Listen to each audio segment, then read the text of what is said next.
বিষয়টা তাহলে এমন, তোমার খবর জানতে চাইলেও পাই কই। এখন আমার ধরাছোঁয়ার অনেক বাইরে তুমি। এতগুলো সময় পেরিয়ে এসেও পেলাম না। এক অদৃশ্য দূরত্বের মাঝে দুজনার বসবাস। মানতে না চাইলেও মেনে নিতে হয়, হচ্ছে। ফিরে যাওয়ার সময় একদম নাই।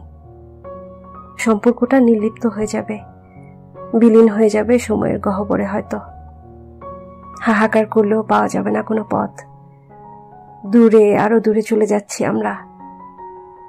হতে পারে দেখা হয়ে গেল কোনো এক সময়, জীবনানন্দে 20 বছর পরে, অথবা যখন পৃথিবীতে থাকবে না কোনো অস্তিত্ব, যেখানে সমুদ্র মিলবে অমানিসার আড়ালে। নয়তো যখন অপেক্ষা নিজেও ক্লান্ত হয়ে পড়বে অপেক্ষা করতে করতে। হয়তো।